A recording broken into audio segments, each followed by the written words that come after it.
Hey, I was having a conversation with some friends at work, and we were talking about impactful dates in modern game development. I wanted to share a few of those with you in case maybe you're someone who's interested in learning a bit about the history outside of just the games themselves and how it may have interfaced with gaming culture.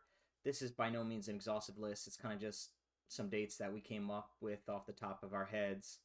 But I thought it would be useful to share nonetheless. So the first one that I wanted to mention was the video game crash of 1983. So this is basically when they were overprinting video games, and then they had like all these video games coming out with just like $1 or something like ridiculous. The next date is the Columbine shooting of 1999. So this was where it's a very famous American shooter where these two kids, basically shot a bunch of kids in a high school, and it led to some really intense scrutiny with video games. I remember there was that famous lawyer who was fighting against video games, like that was his whole personality, and a lot of pushback against games that were first-person shooters, particularly games like Doom, which of course there was the Satanic Panic happening probably a little bit earlier than that, but that's kind of happening in the rear view as well. The Satanic Panic. I'm not sure what the date is on that, but it's certainly a precursor to '99. Okay, the next date I wanted to include was the Xbox Live Arcade release. So Xbox Live Arcade, I think of as sort of the I don't know, maybe this sounds stupid. I'd have to do more research on this, so forgive me if this is a little bit of a quick video. But when I think about the Xbox Live Arcade, I do think of the dawn of the modern indie game. I'm thinking about, games that are shown in the indie game movie like Fez and Braid and Castle Crashers and all that stuff. Like, I kind of think of that as the dawn of like modern indie games just because it is such a novel distribution mechanism that put a lot more power into the creators' hands. I mean, certainly the power wasn't in their hands, but they had the opportunity to kind of do so much more. I think it really changed the gaming landscape in a way that we don't see often, right? I think something like that happens like every decade. It's rare. Although I suppose every decade's fairly frequent. Okay, the next thing I wanted to mention was the EA Spouse court case. This is 2004. It was a pretty important court case in terms of how workers are treated in the games industry. And I think, the EA had to pay out like, I don't know, 10 million, 15 million, but I think later they paid out the same amount because they didn't really change their ways as much as I think people would like. But I think it definitely brought awareness.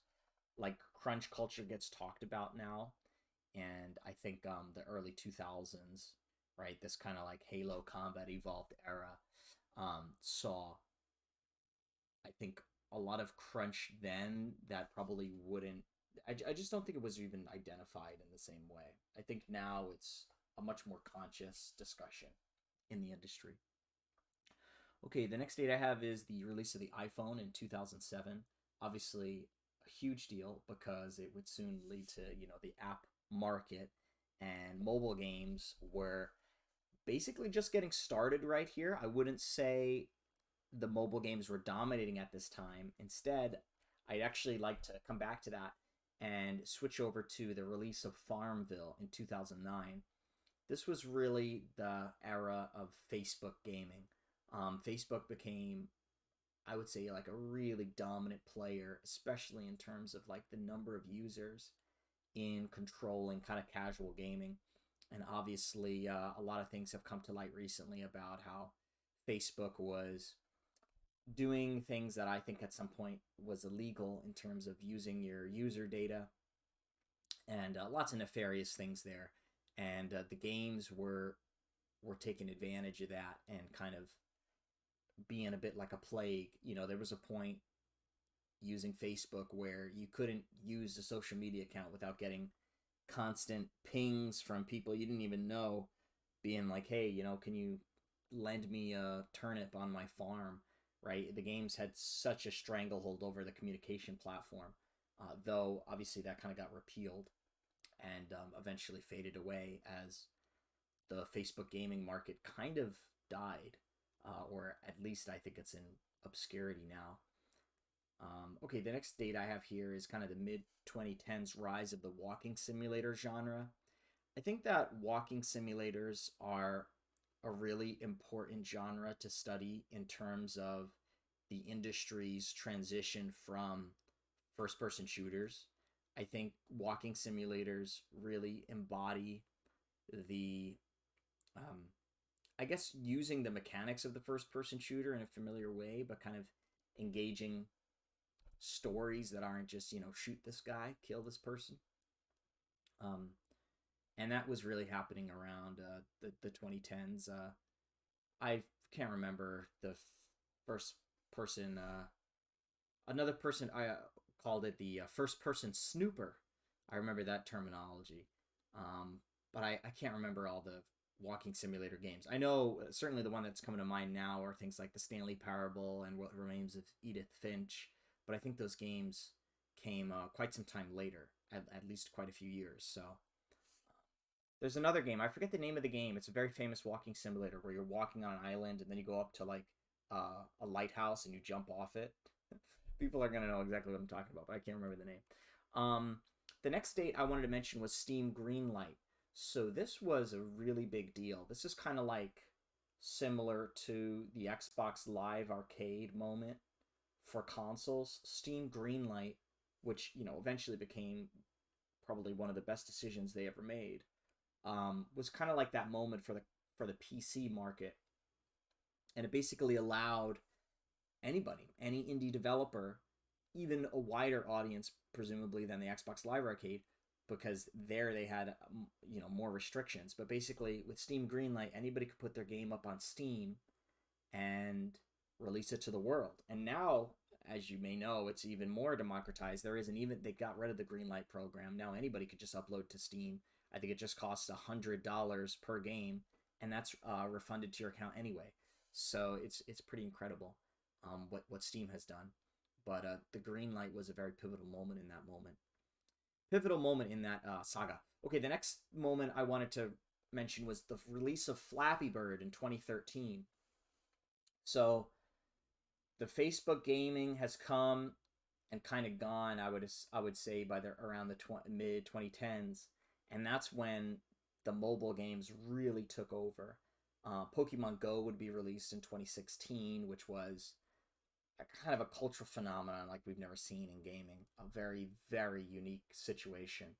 But basically, Flappy Bird was just a few years prior to that in 2013. So this was I would say, the golden age of mobile gaming. Mobile gaming has changed a lot since 2013. There's a lot less of these sort of indie players popping up. It's much more kind of consolidated into these few kind of oligarchies of mobile game distribution. But the mid 2010s was a good time to be a game developer on mobile for sure. The next date I wanted to mention here is Gamergate, which ChatGPT told me came out in 2014. So Gamergate was, honestly, it's a very misunderstood discussion, and I won't pretend that I understand a lot of the issues there, because they were very complex, and I'm sure it's something that you could write a book on, just that. But what it really started to dive into was, I think, a pervasive sexism in the industry, and also a lot of issues around the efficacies of games journalism. So it was an important cultural moment for that, because I think it kind of exposed a toxic subset of our industry and our community. And I think Gamergate is still talked about today just because it's been so influential in kind of framing a lot of these cultural discussions. Okay, I talked about Pokemon Go in 2016. The next thing I wanted to mention was, and then that's basically it. Obviously, there's been a lot more moments. The Cosby Suite of 2021 is something that was on my mind as well. This was when Blizzard games got exposed for having a number of people kind of doing not very good things and representing our industry in a very poor light. And the story continues. There's a lot more moments, I'm sure, as we can think through the 2010s and 2020s, which we're now halfway through. My gosh! But I hope that this light sprinkling of a few dates and stories gave you some insight into the interesting the many factors. I try to include a lot of things here. A lot of times when we tell the story of game development, we just focus on the tech. It's very common. You'll see these kind of chronologies that basically just go through the console eras, and I think it's a lot more complicated than that, because it's moments like the Xbox Live Arcade that I think are even more impactful than the new release of a generation of a console, because it's opened the door to a new generation of developers and a broader audience that follows, because we're getting more games that are a more unique player base, and that kind of matters a bit more, I think, than just the latest graphics cards and performance optimizations that you might see going from, let's say, the Xbox to the Xbox 360 or something like that. At the same time, I also included some of these social moments because I think they have a huge impact on who's working in our industry and what stories get told by those people. Because, the video games industry has been, for a long time, and I'd say still to a large degree today, dominated by a fairly homogenous subset of gamers who are game developers, and that has a huge impact on the breadth of stories that we're exposed to through the medium. Obviously, the medium benefits from a diversity of voices and folks who aren't afraid to, I guess, challenge the status quo in terms of the story, the content, the ludology, all of it. It just benefits from experimentation.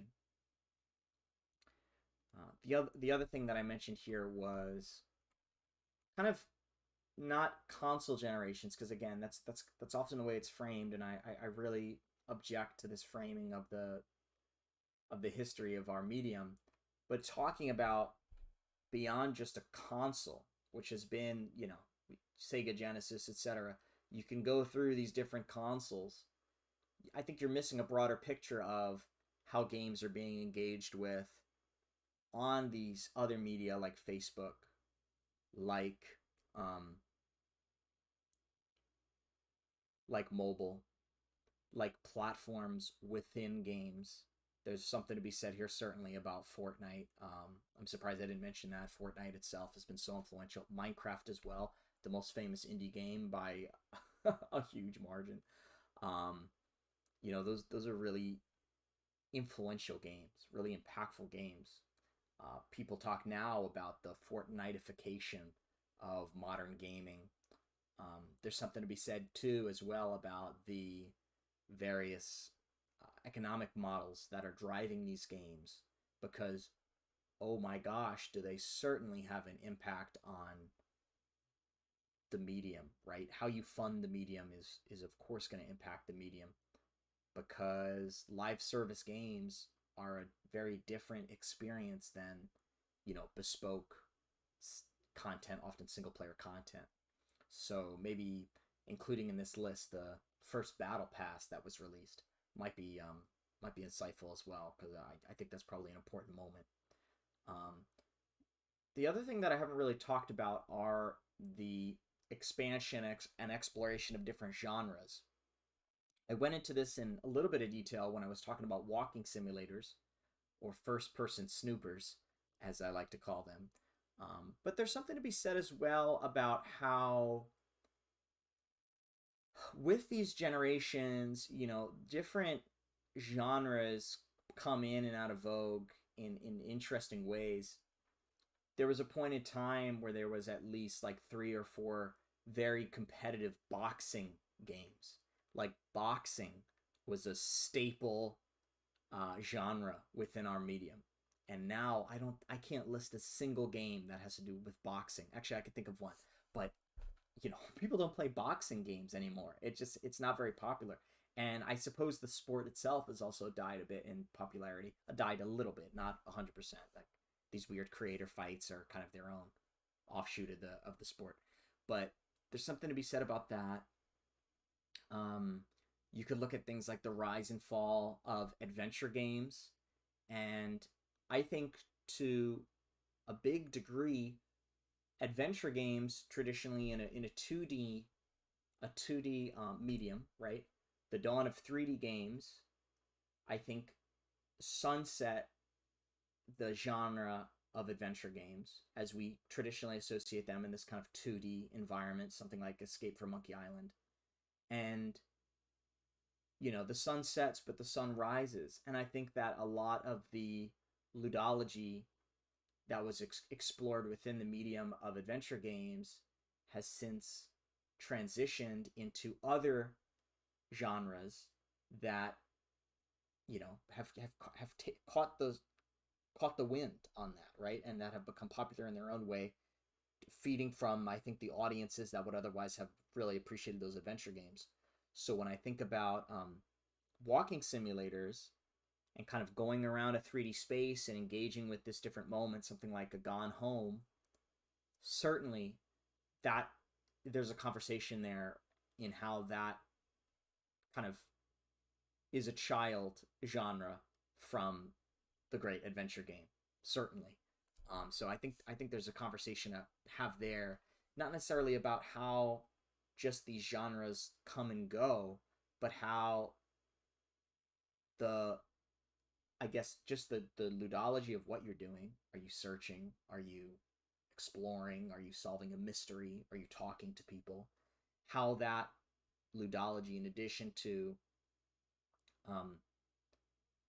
I guess, looking at these different genres as a vessel for a particular story you want to tell, because certainly some stories don't fit well in certain genres, right?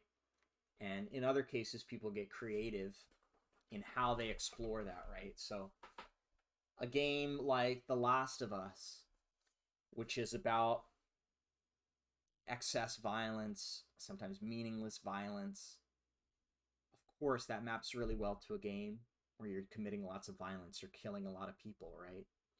A game like Uncharted, there's a little bit of ludonarrative dissonance that a lot of people have mentioned, right? Because it's exploring a different theme and yet mapping that onto killing a lot of people. And it doesn't really work as well. There's something wrong there. And players pick up on that, even if it's just in the back of their mind. Games like Spec Ops The Line, kind of, in a way, parodying the genre, exploring the tropes, and exploring them from a different angle, kind of doing kind of some self-criticism on the genre and the industry at the same time. There's a lot to be said about that as well. And then with each new gaming medium, mobile, Facebook, console, multiplayer, right? It brings a new set of genres as this medium is explored for all those same things: the ludology, the capacity to be a vessel for certain stories and not others. These are all really interesting genres to explore. You think about something like the adventure game, the first person snooper. What does that look like on a mobile device? For me, of course, I can acknowledge that you can do an adventure game on the phone. You can do a first person exploration game on the phone. But is that truly the genre of the medium? I think not, right? I think games like I forget the name, but a lot of these found phone games where you're exploring through someone's apps and discovering the secrets of this person. There's been a number of them. Um, those games I think kind of get at the medium a bit better, and kind of explore how does this genre map particularly to, this particular device, right? I think the Wii is a really good example of that, right? The Wii was kind of a very unique console with this joystick. We haven't even talked about VR, but it's a similar situation where some genres map well, others need to be adapted in a unique way, right? And a lot of praise to the innovators who've explored the medium and tried to figure out what works, right? I think it's I think it's really cool. I think it's really cool to talk about this stuff. So, anyways, those are some dates and an extended rambling of my thoughts on the medium overall and kind of some of the directions in which it's going. Um, I guess as a personal anecdote here, there's something to be said about, as a creator, what kind of games you love to play versus what kind of games you love to make. And the more you explore kind of the differences in such a wide variety of things that we can call interactive media, I think it helps to explore these ideas in pursuit of kind of answering those questions and figuring out, oh, this is totally different than what I love to make, but actually I do love to play these kind of games. So I just feel like that's another kind of facet to this conversation from my perspective as somebody who is both a gamer and a game developer at the same time. And that's all I have to say about that.